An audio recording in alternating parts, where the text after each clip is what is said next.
Hi, welcome to Success for Teens Lesson 1. My name is Amber, and we're talking in this lesson about how I believe that every teen can become a success in whatever they wish to accomplish.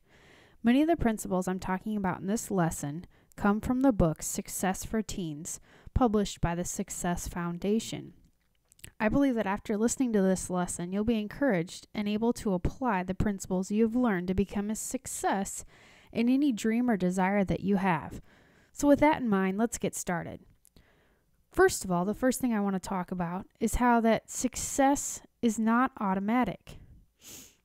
Just because you have great dreams and desires that God has put in your life, it doesn't automatically mean that you'll become a success.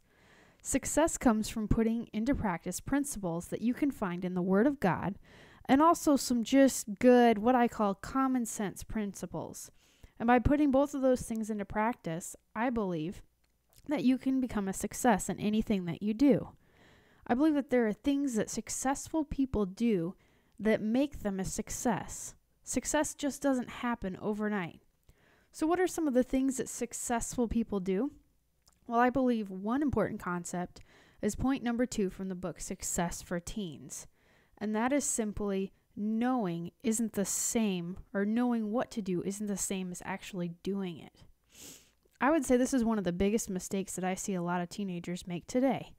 If you pull aside pretty much any teenager and ask them what they should be doing, they'll usually give you the quote-unquote right answer. But in reality, I see very few actually doing it.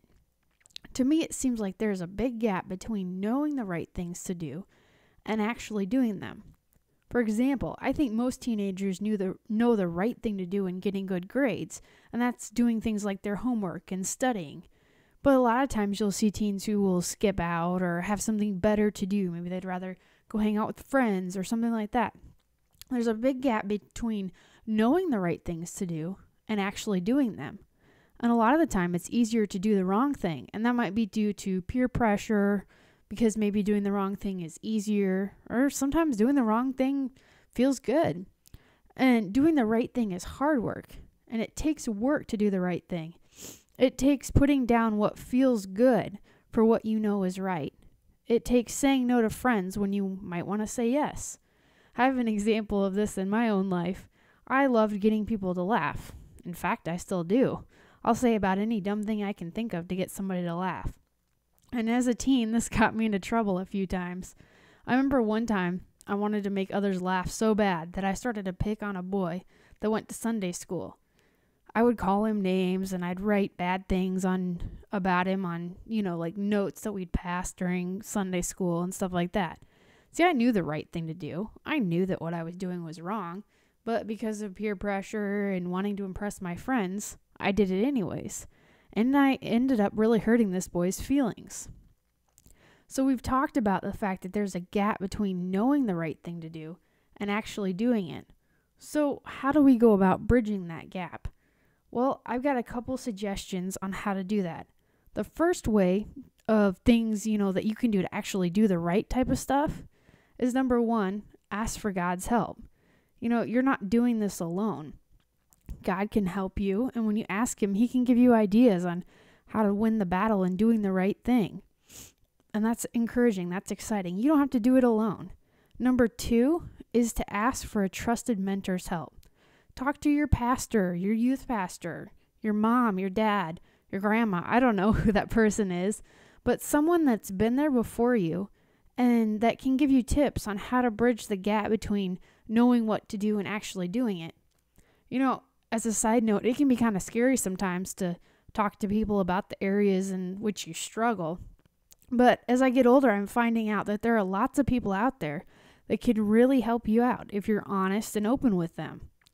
And the third thing is to choose to do the right thing no matter what. I bet most of us don't struggle with things like, well, should I murder someone or not? We don't struggle with that because we choose to do the right thing, because we don't let ourselves go there. We don't let murder become an option in our lives. And so because murder isn't an option for me, I, don't even go there in my mind. If I get angry at someone, it's not even really a temptation to want to go out and kill them because that isn't an option for me. And so I just encourage you to take the thing that you're struggling with and don't let it become an option in your life. No matter what it is that you're struggling with, just take that and decide that you're just not going to go there, that you're going to choose to do the right thing no matter what.